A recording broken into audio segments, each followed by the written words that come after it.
नमस्कार, आपल्या सर्वांचं स्वागत आहे सरस्वती किचनमध्ये. आज आपण बनवणार आहोत साबुदाण्याचे पळीपापड. अगदी कमी साहित्यामध्ये फक्त 2 वस्तू वापरून तुम्ही हे पळीपापड एकदम खुसखुशीत असे बनवू शकता.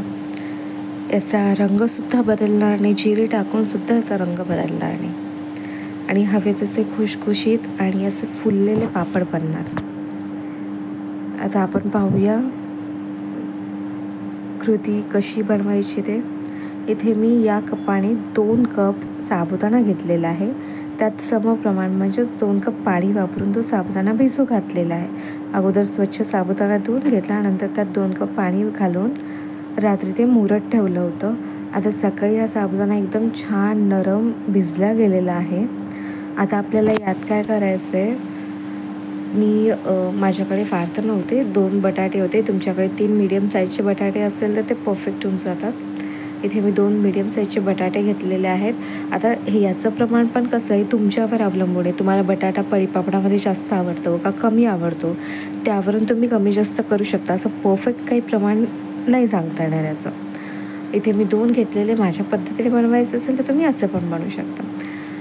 आता मी हे दोन्ही बटाटे मोठ्या किसणीने किसून घेतलेले, लहानने नाही. कारण लहानने घेतले तर काय होणार, जे आपले रेषा आहेत ते व्यवस्थित दिसणार नाहीत आणि ते एकदम मिसळून जातील. त्याला हवी तशी कुरकुरीत किंवा खुसखुशीत टेस्ट नाही येणार. त्यामुळे आपण मोठ्या किसणीने ते रेषे बनवून घेतलेले आहेत. आता याला एकदा स्वच्छ पाण्याने आपण धुवून घेऊया, म्हणजे याच्यातलं स्टार्च वगैरे जे काही असेल ते निघून जाईल आणि याचा वास पण येणार नाही.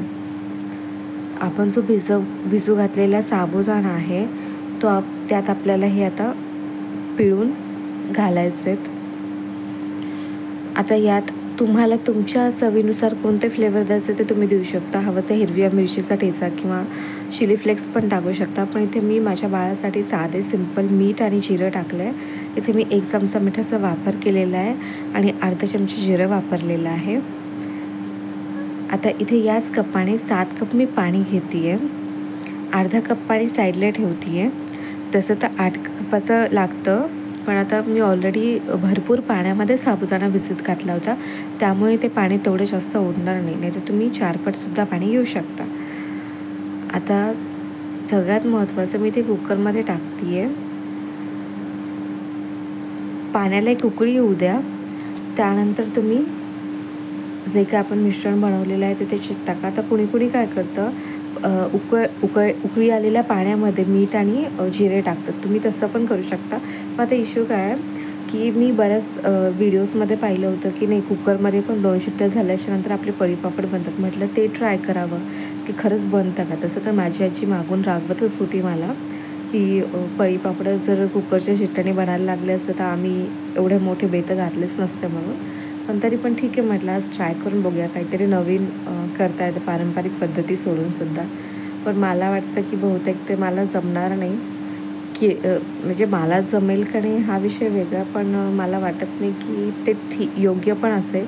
कारण कसं आहे ना, जेव्हा आपण कुकरमध्ये साबुदाणा उकडायला ठेवतो किंवा ते बनवायला ठेवतो, ते काय होतं की खाली ऑलरेडी साबुदाणा चिकट असतो. जेव्हा पाण्यात टाकतो आपण उकळत, त्याचं एक चिकटपणा येतो त्याला, आणि तो खाली जर बुडी लागला तर काय होतं की जळका वास येणार किंवा करपट वास येणार. जेव्हा आपण ते पापड तळणार त्यात एक वेगळाच फ्लेवर ॲड होणार आणि ते चांगलं नाही लागणार. त्यामुळे मग माझं पण तसंच झालं.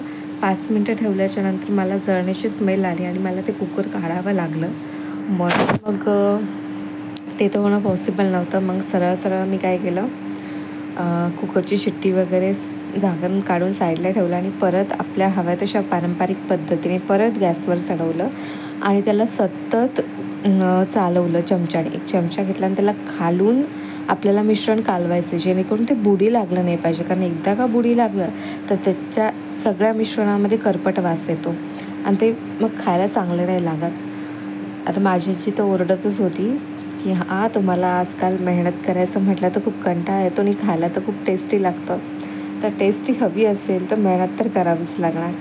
म्हणून मग आता मी इथे 30 ते 35 मिनिट ऑलमोस्ट शिजायला वेळ लागला मला, कारण आपल्याला साबुदाणा तोपर्यंत शिजवायचा आहे जोपर्यंत तो ट्रान्सपॅरंट होत नाही. म्हणजे एक त्याच्या मागची बाजू आपल्याला जेव्हा दिसायला लागेल तेव्हाच काय होईल, तो व्यवस्थित शिजला जाईल. जेवढा साबुदाणा चांगला शिजेल तेवढीच आपण पातळ पापड टाकू शकतो. मग तुम्हाला पातळ हवे असेल तर पातळ, थिक हवे असेल तर तुम्ही थिक पण टाकू शकता म्हणा. पण काय होतं ना, की जेव्हा साबुदाणा जेव्हा चांगला शिजतो तेव्हा त्याचा जो चिकटपणा असतो, त्याचं जे पाणी असतं ते व्यवस्थित शिजलं जातं. आणि मग जेव्हा आपण टाकायला तर काही होत नाही, टाकायला पापड बसून जातात, पण जेव्हा काढायची वेळ येते तेव्हा काय होतं, नंतर पापड तुटायला लागतात. त्यामुळे जेवढा तुम्ही साबुदाणा व्यवस्थित शिजवाल तेवढंच ते काढायला एकदम चटकन अलगद निघून जाईल. आणि ही सगळ्यात मोठी टिप्स आणि ट्रिक आहे याच्यासाठी, की तुम्ही व्यवस्थित साबुदाणा शिजवा. आता ते पण समजायचं कसं ते पण, कारण जेव्हा आपण जसं साखरेचा पाक बघतो तसं साबुदाण्याचा सुद्धा एक तार सुटतो, त्याच्यावर पण तुम्ही ठरवू शकता. किंवा जो वरी एक ग्लेज येतो तो तुम्ही पाहू शकता, एकदम असा चकाकी आलेली आहे, एकदम ट्रान्सपॅरंट झालेलं आहे सगळं काय. जर आपण हे एखाद्या पन्नीवर टाकलं किंवा एखाद्या ताटावर सुद्धा टाकलं तर खालचा भाग एकदम पारदर्शीपणे दिसायला लागेल आपल्याला.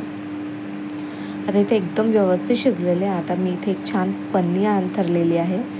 आता इथे तुम्ही पाहू शकता बघा, खालचा जो खालची माझी काळी स्टाईल आहे किंवा पन्नी आहे ती सुद्धा त्यातून दिसते. म्हणजे एवढे ट्रान्सपॅरंट झालेले. आणि जिरं घालून सुद्धा, कारण उकळत्या पाण्यात जर जिरं घातलं तर काय होतं, ते कलर सोडतो, त्यामुळे पापडं पिवळसर पडतात. पण जर आपण साबुदाण्यासोबत जिरं घातलं तर ते पापडं पांढरे ते पांढरेच राहतात. इथे आता बघा किती अलगदपणे ते सुटलेले आहेत. आता मी ताटात काढून हे वाळायला ठेवलेले आहेत. आता सगळ्यात पहिले नैवेद्य दाखवूया आपण आणि माझ्या बाळाला खायला देऊया, कारण त्याला खूप घाई लागलेली आहे. त्यामुळे सगळ्यात पहिले आता इथे आपण छानपैकी पापड तळून घेतलेला आहे. आता तुम्ही पाहू शकता जिरं टाकून सुद्धा वाटतं का तुम्हाला की पिवळसर रंग थोडासुद्धा आलेला आहे. एकदम पांढरा शुभ्र आणि खुसखुशीत पापड तयार झालेला आहे. आता आपण काढून घेऊया. आता इथे तुम्हाला मी असा आवाज पण दाखवते की किती एकदम क्रिस्पी झालेले आहेत आणि एकदम छान फुलत आहेत. तुम्ही पाहू शकतात. छान तेल गरम होऊ द्यायचं. गरम तेलामध्ये हे टाकायचं. एकदम पण गरम नाही, म्हणजे मीडियम तेलामध्ये तुम्ही हे टाकू शकता. आता हे छान फुललेले मस्तपैकी. आणि या पापडामध्ये बटाट्याचे रेषे पण दिसत आहेत बघा, जिरे पण दिसत आहेत. कसं व्यवस्थित आहे, एकदम शिजलेलं नाही आहे पण छान लागण्यासारखं. बघितलं, थोडंसुद्धा तेलकट झालेले नाही, एकदम खुसखुशीत असे पापड तयार झाले आहेत. तुम्ही पण याचा आस्वाद घ्या. जर व्हिडिओ आवडला असेल तर लाईक करा, शेअर करा, सबस्क्राईब करा आणि मला सांगा की तुम्हाला कोणत्या नवीन रेसिपीज पाहायला आवडेल. मी उपलब्ध करण्याचा पूर्ण प्रयत्न करेन. तुमच्या सर्वांचे मनापासून खूप खूप धन्यवाद.